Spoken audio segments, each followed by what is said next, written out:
Caught my best friend of 8 years having sex with my girlfriend, while rushing home to propose, and now they're relentlessly trying to reach me. I, 26 male, and my GF 26F, let's call her Sarah, were in a relationship for about 3 years. It all started when we're doing our masters. I used to have a crush on her, and through a truth or dare game we ended making out. Turns out she too had a crush on me, which shocked me since she was the most attractive girl I've ever known. We began hanging out a lot, and then surprisingly she asked me out. We had a lot of fun together. She legit felt like the perfect partner, and I don't think I could love anyone more. I am Indian and I was living in London. She is half Indian and half British. Despite being a bit conservative, my parents loved her a lot and my friends used to keep nudging us to get married. After our masters both of us got great jobs. I did so good during my masters that my starting salary was 6 digits. It was so great to have such a good job and such an amazing girlfriend and group of friends that I felt the luckiest person ever, and I had even planned to propose to Sarah, and the only person who knew this was my mom, who wanted to help me make it the best proposal ever. Now starts the part where everything just fucked up to the core. My best friends, let's call him Ryan, and I have been best friends for almost 8 years. I legit consider him as my brother. He had a girlfriend, let's call her Tanya. They had been together for 4 years and had also met each other when they were in college. All 4 of us, me, Sarah, Ryan and Tanya, went to the same college for graduation and for masters. One day Sarah and I were chilling in the park.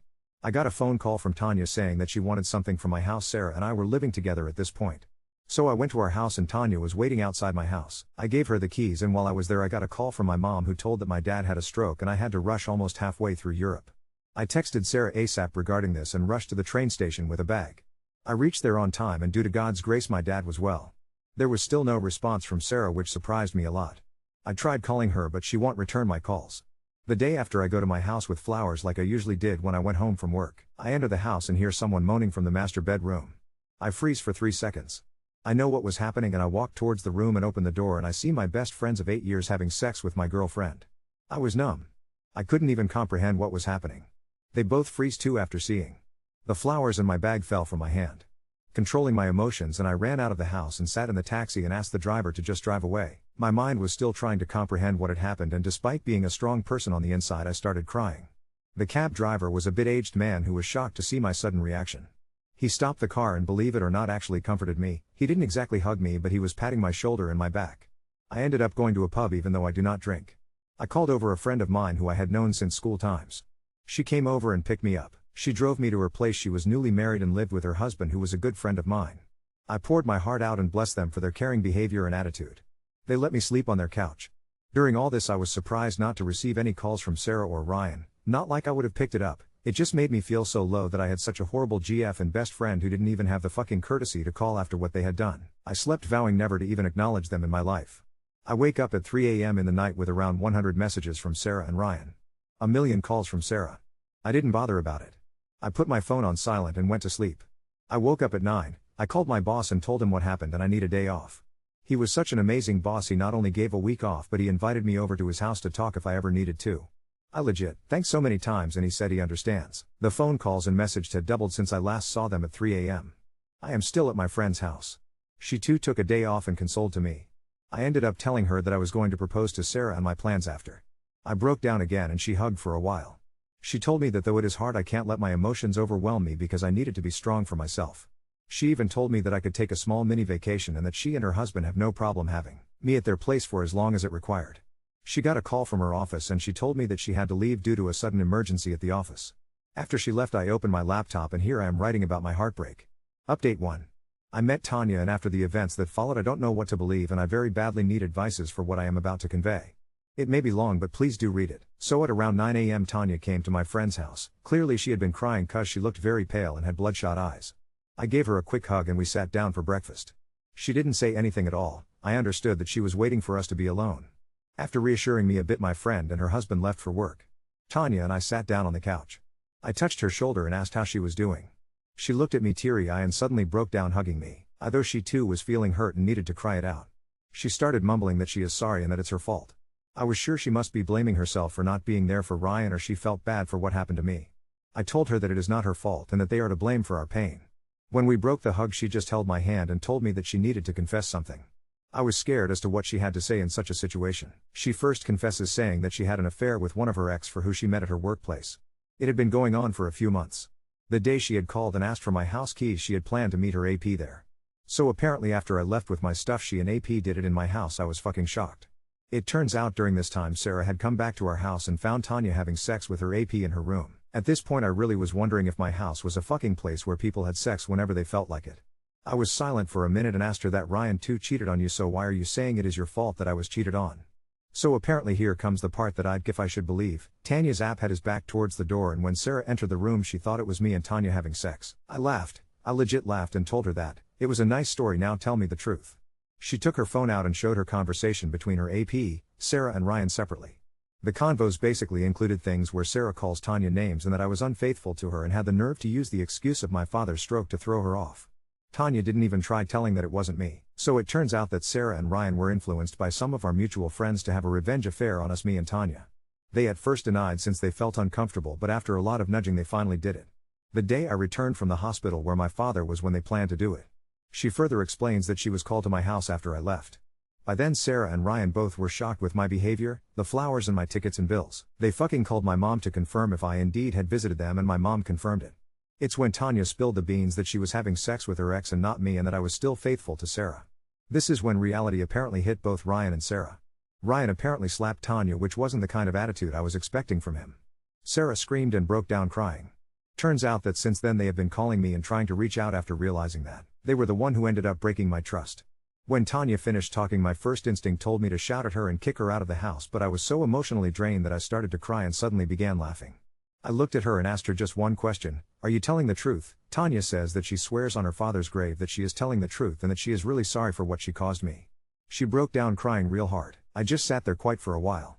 I asked for her phone and took the screenshots and sent it to myself. I asked her to leave the house and never try to contact me ever again. She pleaded, saying that she didn't mean to do that. I lost my temper and shouted, saying, yes, you fucking meant to cheat on her boyfriend. Yes, you did want to destroy my relationship cause you destroyed hers. Do you think I would be the same after this? Do you think you will be the same? I cursed and said a lot of mean things to her. She finally left, and before going she said she always thought to me a perfect guy for any girl and she regrets what she did. I just retaliated and told her that her regret and apology won't change what has already happened. She left crying, and I too was so affected that I too began crying. My friend was back home and shocked to see my situation. She sat down with me and I told her everything. She told me not to believe Tanya since she is a cheater and a liar, though she told me that I should maybe read Sarah's and Ryan's text, if not respond, at least read to see how much truth is there in Tanya's story. Update 2. 1. After Tanya left I had a talk with Nikki. She suggested I read the text messages sent by Ryan and Sarah. I took her advice and I read a few of them. It included things by Sarah, like I messed up Plaza, call back. It's all a mistake. I love you. Plaza, let me explain. By Ryan, bro, I am very sorry. Plaza, let me explain. I don't have any feelings for Sarah. I don't love her. Please let me explain. It included the same story that Tanya told. As suggested by a few of you, I assumed they planned. And I connected with Tanya's app, Nikki's idea. I called him, we talked for a bit, and I decided to meet him in a nearby coffee shop. I told him not to let anyone know we are meeting, else I would mess his career up. I could inform his hour regarding his behavior with colleague, etc. We met soon after, and after seeing him for the first time I felt maybe Tanya wasn't lying. Here is why. 2. He has a similar physique as mine, muscular, tanned, though he was 5 feet 11 inches and I was 6 feet 1 inch. 3. We did fancy a similar hairstyle. 4. He had a tattoo on the back of his neck that looked exactly like mine. Mine is a chakra from Hindu myth. His was a sun with similar design. 5. Nikki was with me. God, I owe my life to her. Many PPL asked me to not stay at her place as she is newly married, but she didn't let me leave when I tried. She told me that she will be with me throughout. I asked a few questions like how long he was having an affair with Tanya and why did he do such a disgusting act of sleeping with someone who is in a relationship. He apologized, like Tanya. I was really angry, but I didn't want to create a scene. I asked him to never contact Tanya or any of her friends again and not repeat such an act ever again. After Nikki and I reached my home, I had asked Sarah to leave through a friend who passed my message. She told me that maybe Tanya wasn't lying and I should talk to Sarah only if I feel it's worth my time. I asked her opinion. She said that meeting her won't change anything, but you might get closure and answers you seek. TBH, I want answers. I am not able to move on without them. I called my mom to confirm things suggested by Redditors. She did confirm that Sarah had called to ask if my father was okay and how his health was. I told her everything ABT meeting Tanya's app as she knew other things already and asked for her opinion. She told me that maybe if meeting her gives me closure and answers then I should meet her, but with someone. Obviously Nikki was coming with me. I didn't want to text or call her, so I told Nikki to do so. She called Sarah and asked her to meet me at my home the next day. According to Nikki, Sarah sounded broken, almost as if somebody had made her swallow glass and was being choked. WTF, that means no idea. I didn't feel any sympathy, which was not a good sign for someone who I would have died for. Update 3. Nikki and I were waiting at my house for Sarah to show up. Sarah shows up at around 10 a.m. Nikki answers the door. I was sitting in the living room with screenshots of texts and messages printed, the ones I found suspicious. Sarah comes in the living room and seeing her brought down every single emotion I have known on me like a sudden bucket dump. She looked real miserable, her eyes were sunken and clearly she hadn't slept in a while. Even though she looked like she had showered and gotten ready somewhat, tear marks were visible on her face. She was literally shivering as she walked in. As soon as she saw, she rushed towards, but Nikki stopped her from doing so and told her that there will be no physical contact and only verbal discussion. She again broke down crying and finally sat on the chair opposite to mine. Nikki made sure to sit in a way such that she could stop Sarah if she plans to come at me again. Though I was ready to talk, I wasn't. I felt so much pain looking at her. It included pain of seeing her in such a horrible state, pain of what she did to me, etc. But Nikki pressed my hand and nodded, showing her support. Nikki starts by asking her to repeat the events that happened. She told the entire story and it did match with Tanya's story and my research. As suggested by others, it might be pre-planned. I then spoke and talked to Sarah. The conversation went something like this. Me, how long have you been cheating on me and how many times have you done it? Sarah, I swear I never cheated on you before. And I never loved anyone but you. I didn't even cheat on you. Me, having intercourse with someone who is not your boyfriend and still being in a relationship seems like cheating to me. Sarah, it was a mistake, it was not supposed to happen, I was deceived and lied to. Me, so you willingly getting naked with my best friend happened by mistake. You having intercourse with him whilst being in a relationship with me happened accidentally. Sarah, Tanya lied to me that you and her were sleeping together and what I saw just confirmed it. Me, so you saw me with her, while I was almost 100 miles away visiting my father who nearly died. Sarah, Tanya's AP had the same tattoo as you, I thought it was you. Me, so you decided to have sex with Ryan without thinking about confronting me then and there. Why didn't you respond to my message? I texted you saying that I was visiting my father due to emergency. Sarah, I thought you were making an excuse so I don't suspect you were cheating on me. Me, how could you even think that I would use my father's health as an excuse? You knew he was unwell and you dare to accuse me of using him as a medium to cheat on you. Tell me something, in the last 3 years that we have been together, have I given you any reason that I cannot be trusted or I don't love you? When was the last time you thought I was suspicious? Sarah, never. You were perfect, you loved me and cared for me, you were the best thing that could ever happen to me. Me, I loved you and cared for you and yet you thought I would betray you and leave you for someone else. Sarah, I am sorry, I let my emotions get the better of me and she named a few friends here, kept saying that she deserves better and maybe she should have revenge on me with Ryan. Me, and you agreed? Sarah, I didn't at first, I was against this, but seeing how heartbroken Ryan was, I thought you were evil and the fact that everyone kept telling Ryan and me to do it didn't help me think and I went with it. Me, so you love Ryan more than me, I am such a fool to even think about planning my life with you, marrying you and whatnot.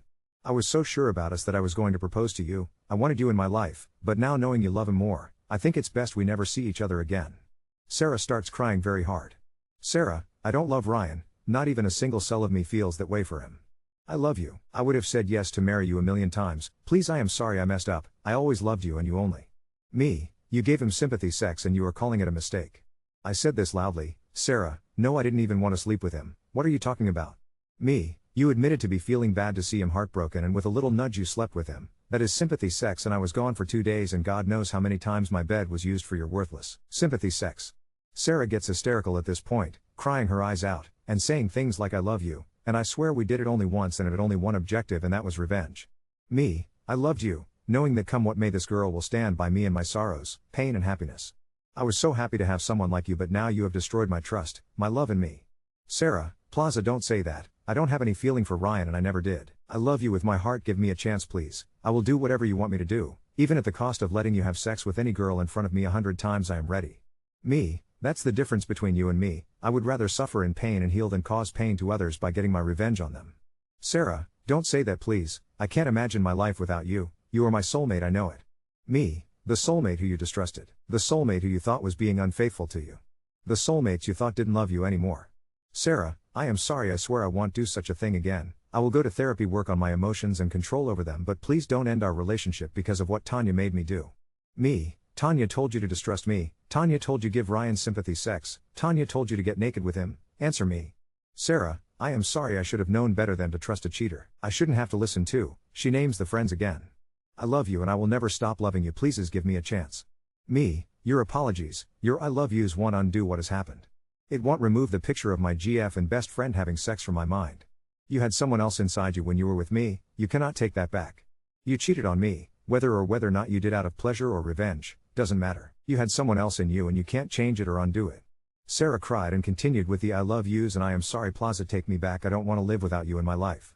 I looked at Nikki and clearly she saw the pain in my eyes. She asked Sarah to leave. Sarah refused and told that she loves me and that she wants to be with me forever. Nikki didn't want more drama and asked her leave or we shall get a restraining order on her. Unwillingly she got up and Nikki escorted her out. While leaving, Sarah kept repeating, please don't end us, we are stronger and better, I love you, please give a second chance. As soon as she was out of sight I slipped from sofa and fell on the floor crying and thinking how I ended up in such a bad situation. Nikki sat next to me and comforted me. She told me to rest and that we will talk about this later. She helped me to the guest room and I was so exhausted I fell asleep. I woke up and saw Nikki's husband by my bed working on his laptop. I was surprised to see him and he told me that Nikki had to run a few errands and she didn't want to leave me alone, so she requested her husband to give me company. I cried a bit and hugged him and told him that I owe my life to them and that I will be with them forever and help them anytime they need my help. He told me it's okay and that knowing my parents too need my help, he wanted to make sure I can get better so I could help my parents. In the last 24 hours a reality hit me that I have been very selfish. I have been focusing on my pain for so long I forgot I had to be strong for my parents who need me right now. Update 4. I called up Sarah and told her that I have come to a decision and I needed to talk to her. She reached my place within 20 minutes. Luckily for me she didn't try doing anything, though she kept saying that she loves me, we can work this out and a lot of other things. Before I told her my decision, I wanted a few answers that a few Redditors suggested I asked because they found her answers suspicious. Me, I want an honest answer and you cannot lie because I have my evidence as my bluff. Have you ever cheated on me before? Sarah: no, never, I never even let that thought come to me. Many of our friends had crushes on me, this was news to me, and used to flirt but I never responded back to them. Me: how many times did you have sex with Ryan? She starts bawling and saying that she loves me and it meant nothing. Me: just answer my question. Sarah: we did it twice, the day you saw us and the night before. Many Redditors had suggested that the time I caught her cannot be their first time, and her answer just confirmed. It dawned to me that she did it twice, meaning she wanted more after the first. Even if there was a single cell that still loved her and cared for her died right there. I looked at Nikki, she looked at me and slightly nodded her head. I looked back at Sarah. Me: okay. I got my answers. I am going to ask you to leave and never try to contact me again and that I need my space and that the relationship is over. This news hit her real bad cause she fell on her knees, hugged my legs and started crying. I told her this was of no use and she should continue her relationship with Ryan or with someone else and that I am not the right person for her. She kept saying, please don't it end, you are my life, my happiness, I don't want to lose you. I told her that I don't care and that if she doesn't leave right now it won't be good for her. She refused to move and not even threatening the cops flinched her. She looked at me, said, I don't care whoever tries to stop me, I love you and will always do forever. I gently pushed her away and freed myself from her hug. I told her that it's over and that she needs to move on. It was getting out of hand, so Nikki literally dragged her away from me. I wanted to call the cops but didn't want to cause problems. I however called the cops and got restraining order on her, just to make sure she doesn't cause issues. She has been constantly messaging and calling. I finally blocked her. I know it took me a while. Few of our mutual friends tried contacting but I blocked the ones I knew who were a bad influence. I was a mess and still am right now. I asked Nikki to leave because I felt like she had done a lot in this healing process I must do alone. She refused but I begged her and she unwillingly left. I am feeling a lot of pain but I know this pain will get over soon. I had loved Sarah a lot. Thought it was only 3 years. I felt like I have been in love with her my whole life, and removing someone takes a toll. I however deep inside feel relief knowing that life will get better and that I won't be haunted from my past as I have decided to let go. Update 5. A few of my friends who pushed for revenge affair have been trying to call me and apologize and whatnot. One of those friends even showed up at my place saying that she is sorry for what she did.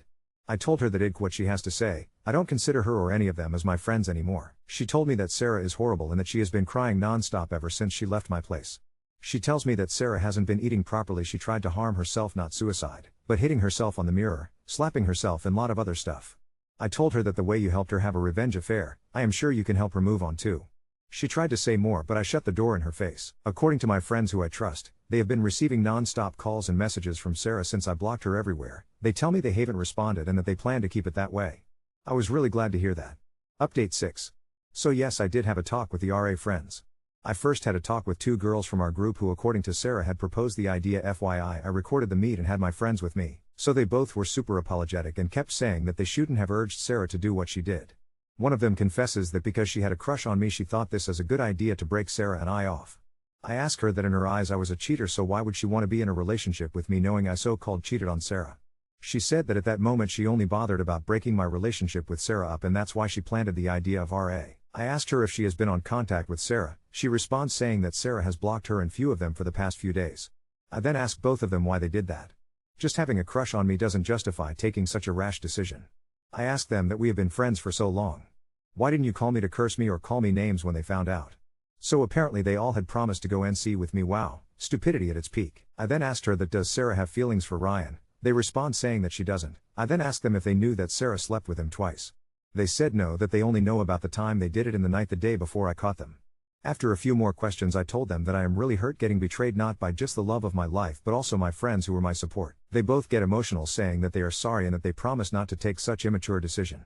I forgave them but asked them stay out my life as I don't need their toxic nature in my life. They were really hurt by this. They asked if we could be at least in contact once a while. I said no. I left soon after. And I met with few guys who gave similar responses, although one of them was pissed off at me for breaking Sarah's heart. What in the actual fuck? I basically ignored and figured that he has a big time crush on Sarah and whatnot.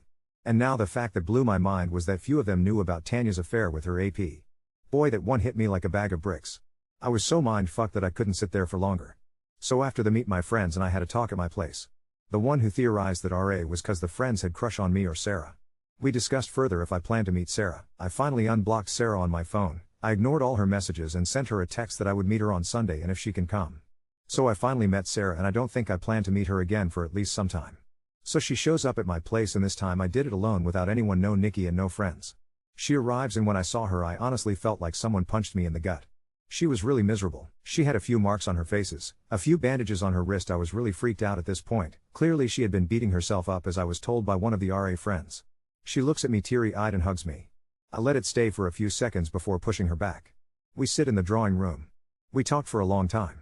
So I am gonna just show the convo in a nutshell. Me, before we start I just want to be clear that I won't be reconciling and that you should get that thing out of her head. She just nods. Me, why are you hurting yourself like this? Do you really think I feel happy when you are hurting yourself this way? She, I can't forgive myself for what I did. I admit to have done it twice but not out of pleasure but because I wanted to hurt you more. Me, I am not here to talk to you about that anymore. I didn't call you for this. She, I know what I did was wrong. I was rash, immature and stupid. I shouldn't have been so carried away with my emotions. I shouldn't have distrusted you. It's just that I loved you so much and that I used to always feel you loved me just as much, but when I thought you were being unfaithful all that love converted to hatred for what I thought you did. I am sorry, I shouldn't have been so stupid. Please, I don't want to move on in life without having you in it. I can't. Me, it's good you understand what mistakes you have made and I hope you won't repeat those in your future relationships. Look, I don't think you harming yourself will change what has happened. And at this point you are hurting yourself and me too. So I am gonna ask you to stop doing it. She, how can I forgive myself for what I did? I legit destroyed a relationship which I thought was broken but was actually perfect in every way. I realized how lucky I was to be in such a good relationship and how I hurted the person who I thought was bad but was actually the person who cared for me the most. I know I have even destroyed you and us and I cannot let myself live with that pain and guilt. I then tell her about the RA friends and the guy who had a crush on her, etc. After listening to the recording she buried her face in her palms and began crying and saying things like, why did this happen to me? Why did I listen to them? I then explained her that there is something broken in our relationship that cannot be fixed. I however told her that I am willing to be just friends with her and that she can approach but only for emergencies, but for now I want my space and I don't want her to do anything foolish and try to move on with her life. She asked if there was a possibility that we get together again in the future. I told her that I'd what future holds for me and neither does she. It's possible she finds someone or I find someone, but for now I want my space, no contact unless I decide to talk to her again. She agreed to it and told me that she is ready to wait a whole lifetime if that's how long it takes me to get with her again and that she will wait for me. We talked about a few things and I told her to leave after. She asked for a last hug. I was reluctant but I didn't want to hurt her more, it's not who I am. So I did give her that hug. It lasted longer than before. She sobbed a bit on my shoulder. I finally broke the hug. While doing so she kissed me on the cheek for which she apologized right away.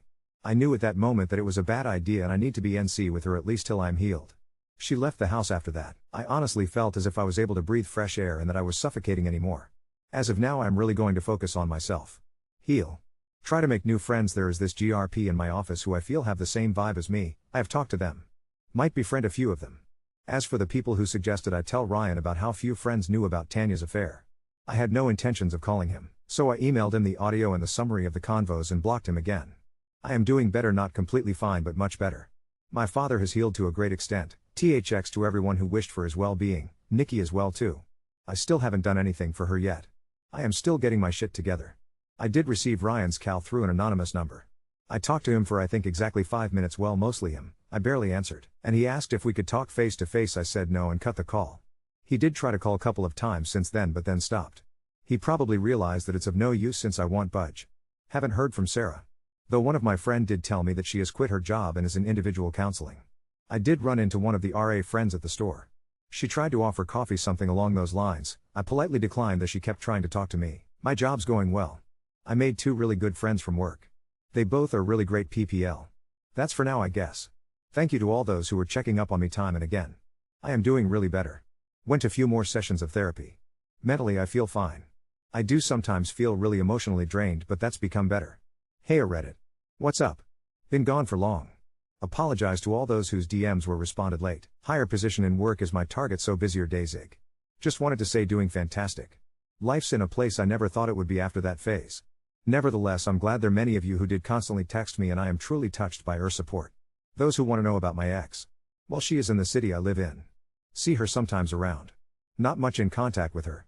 We talk on calls like once in a month sometimes. Besides that, Dad is in good shape. The other, he came to visit me for like a week.